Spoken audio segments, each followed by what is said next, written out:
never fully realize why it is that I must have forgetfulness or death.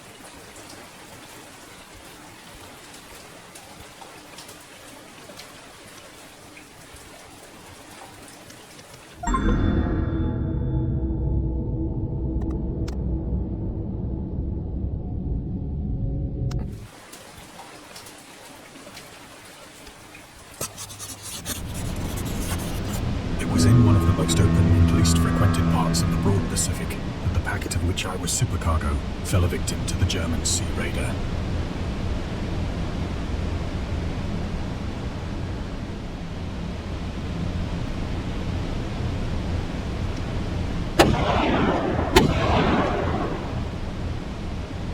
The Great War was then at its very beginning, and the ocean forces of the Hun had not completely sunk to their later degradation. So that our vessel was made a legitimate prize, whilst we of her crew were treated with all the fairness and consideration due us as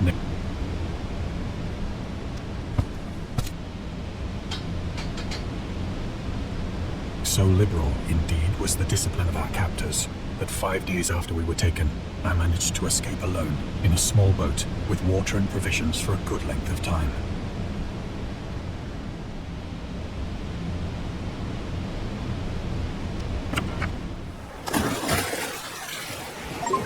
When I finally found myself adrift and free, I had but little idea of my surroundings.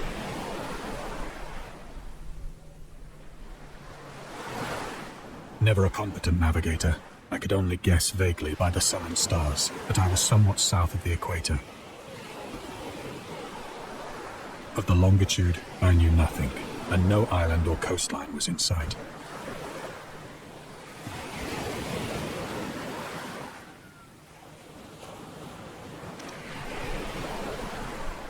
The weather kept fair, and for uncounted days I drifted aimlessly beneath the scorching sun, waiting either for some passing ship or to be cast on the shores of some habitable land.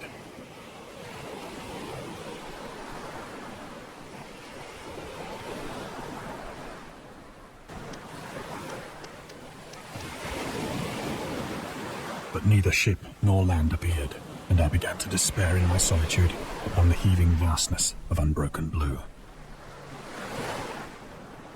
The change happened whilst I slept.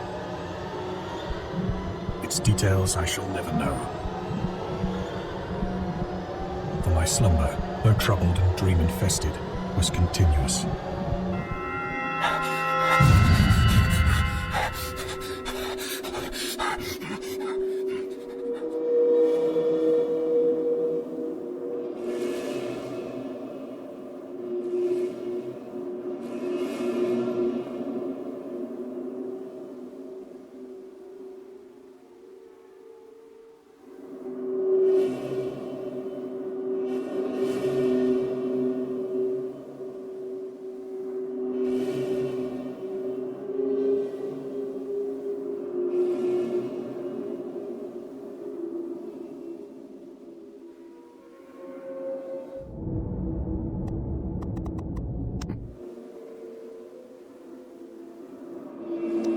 When at last I awoke, it was to discover myself half sucked into a slimy expanse of hellish black mire, which extended about me in monotonous undulations as far as I could see,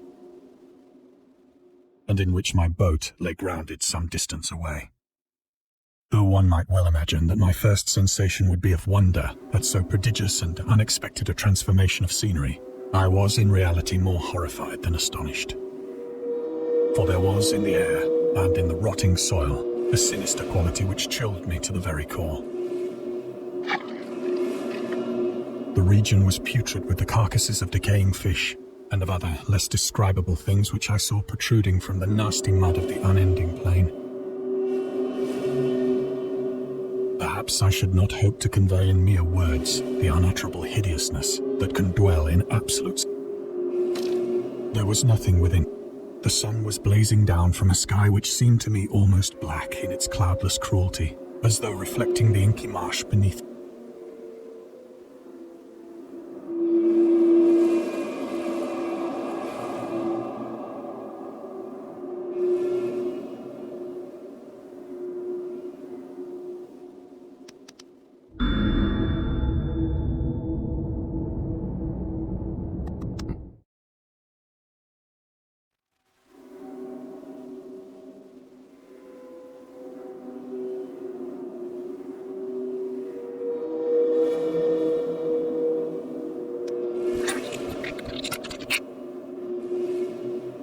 As I crawled into the stranded boat, I realized that only one theory could explain my position.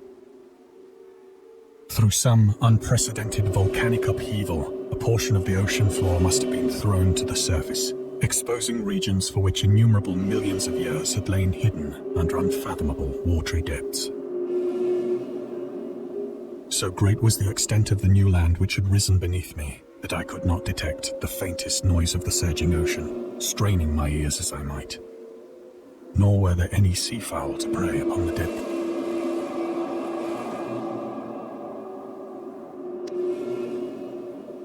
For several hours I sat thinking or brooding in the boat, which lay upon its side and afforded a slight shade as the sun moved across the heavens. As the day progressed, the ground lost some of its stickiness and seemed likely to dry sufficiently for traveling purposes in a short time. That night I slept but little, and the next day I made for myself a pack containing food and water, preparatory to an overland journey in search of the vanished sea and possible rescue.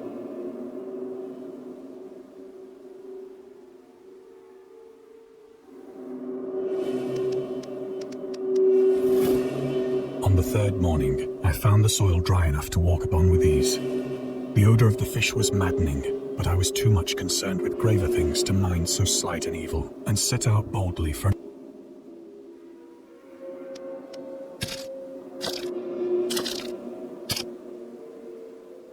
All day I forged steadily westward, guided by a faraway hummock which rose higher than any other elevation on the rolling desert.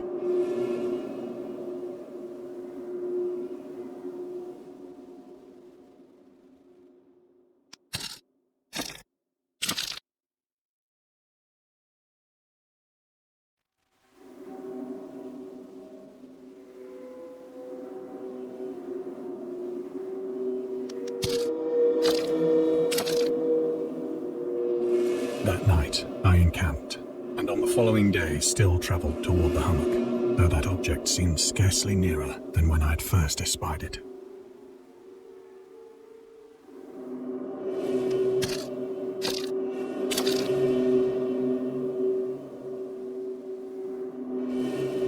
By the fourth evening, I attained the base of the mound, which turned out to be much higher than it had appeared from a distance.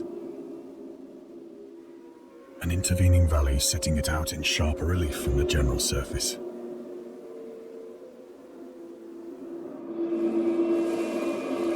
Too weary to ascend, I slept in the shadow of the hill.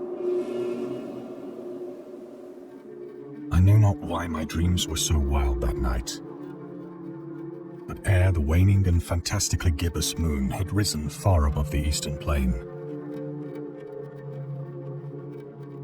I was awake in a cold perspiration, determined to sleep no more. Such visions as I had experienced were too much for me to endure again. And in the glow of the moon I saw how unwise I had been to travel by day.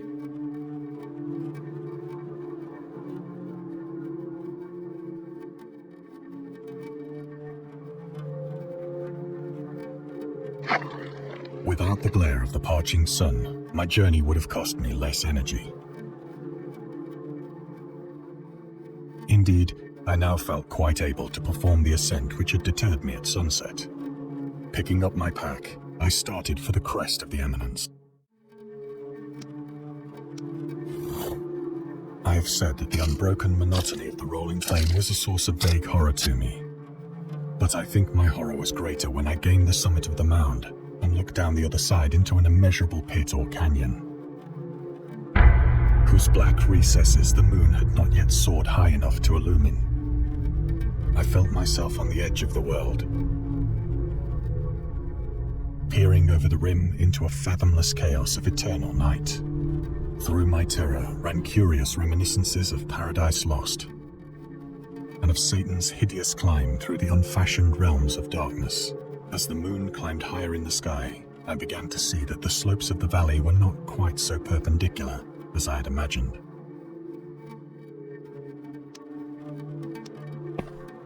Ledges and outcroppings of rock afforded fairly easy footholds for a descent,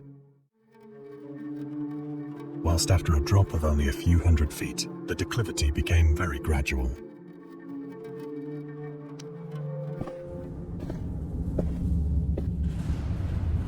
Urged on by an impulse which I cannot definitely analyze, I scrambled with difficulty down the rocks and stood on the gentler slope beneath, gazing into the Stygian deeps, where no light had yet penetrated. All at once, my attention was captured by a vast and singular object on the opposite slope, which rose steeply about 100.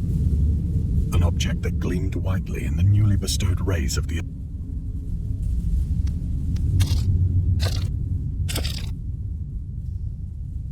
That it was merely a gigantic piece of stone, I soon assured myself. But I was conscious of a distinct impression that its contour and position were not altogether the work of nature. A closer scrutiny filled me with sensation. For despite its enormous magnitude, and its position in an abyss which had yawned at the bottom of the sea since the world was young, I perceived beyond a doubt that the strange object was a well-shaped monolith, whose massive bulk had known the workmanship and perhaps the worship of living and thinking creatures.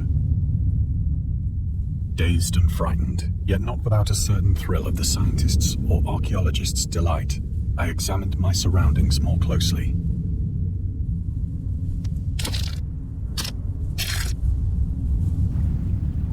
The moon, now near the zenith, shone weirdly and vividly above the towering steeps that hemmed in the chasm, and revealed the fact that a far-flung body of water flowed at the bottom, winding out of sight in both directions and almost lapping my feet as I stood on the slope. Across the chasm, the wavelets on whose surface I could now trace both inscriptions and crude sculptures. The writing was in a system of hieroglyphics unknown to me and unlike anything I'd ever seen in books, consisting for the most part of conventionalized aquatic symbols such as fishes, eels, octopi, crustaceans, mollusks, whales, and the like. Several characters obviously represented marine things which are unknown to the modern world, but whose decomposing forms I had observed on the ocean-risen plain. It was the pictorial carving, however, that did most to hold me spellbound. Plainly visible across the intervening water, on account of their enormous size, were an array of bas-reliefs whose subjects would have excited the envy of a Dore. I think that these things were supposed to depict men, at least a certain sort of men, though the creatures were shown disporting like fishes in the waters of some marine grotto, or paying homage at some monolithic shrine which appeared to be under the waves as well. Of their faces and forms I dare not speak in detail, for the mere remembrance makes me grow faint, grotesque beyond the imagination of a Poe or a Bulwer. They were damnably human in general outline, despite webbed hands and feet, shockingly wide and flabby lips, glassy, bulging eyes, and other features less pleasant to recall. Curiously enough, they seemed to have been chiseled badly out of proportion with their scenic background. For one of the creatures was shown in the act of killing a whale, represented as but little larger than himself.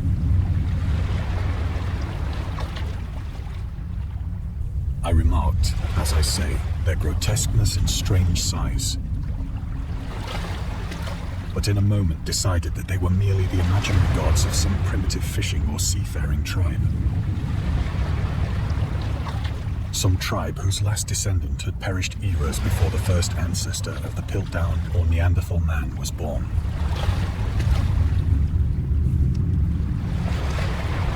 Awestruck at this unexpected glimpse into a past beyond the conception of the most daring anthropologist, I stood musing whilst the moon cast queer reflections on the silent channel before me. Then, suddenly, I saw it. With only a slight churning to mark its rise to the surface, the thing slid into view above the dark waters. Easily and loathsome, it darted like a stupendous monster of nightmares to the monolith, about which it flung its gigantic scaly arms, while it bowed its hideous head and gave vent to certain measured sounds. I think I went mad then.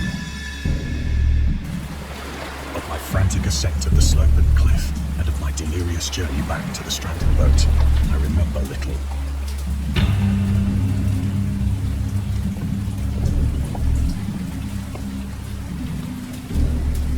I believe I sang a great deal and laughed oddly when I was unable to sing.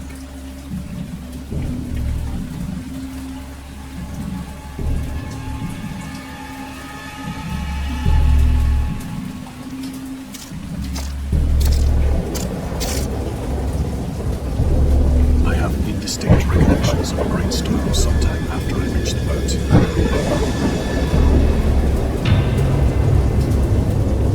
At any rate, I know that I heard pearls of thunder and other tones which nature utters only in.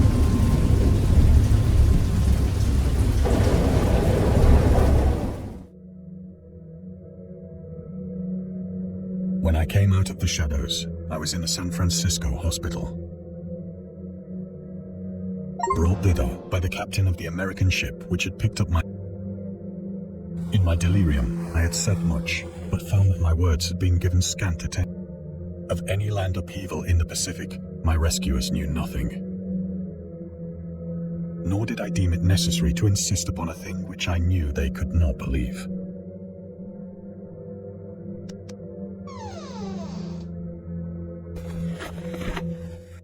Once I sought out a celebrated ethnologist and amused him with peculiar questions regarding the ancient Philistine legend of Dagon, the fish god.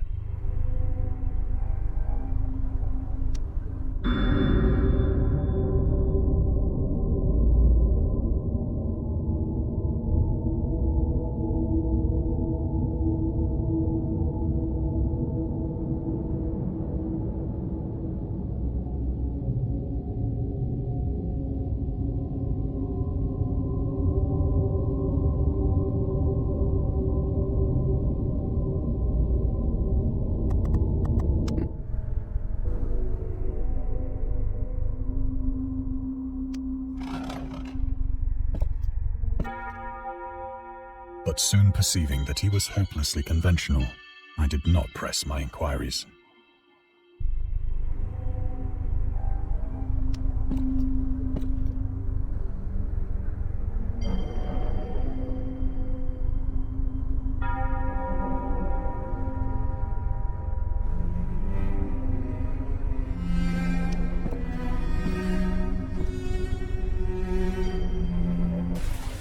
It is at night, especially when the moon is gibbous and waning, that I see the thing. I tried morphine, but the drug has given only transient surcease and has drawn. So now I am to end it all, having written.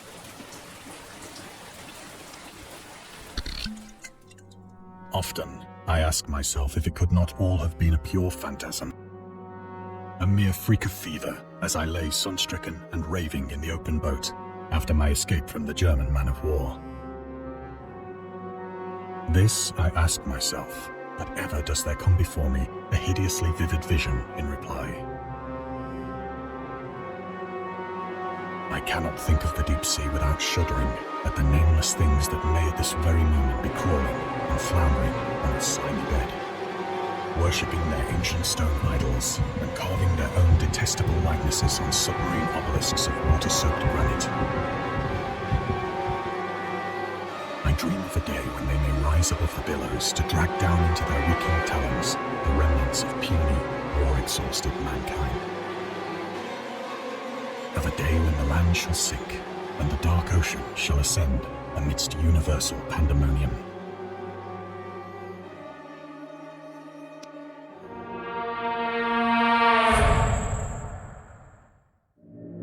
The end is near. I hear a noise at the door, as of some immense slippery body lumbering against it.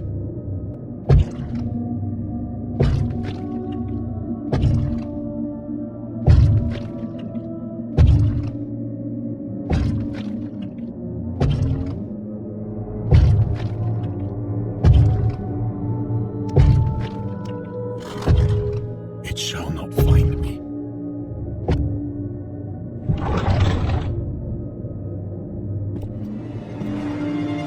God, that hand!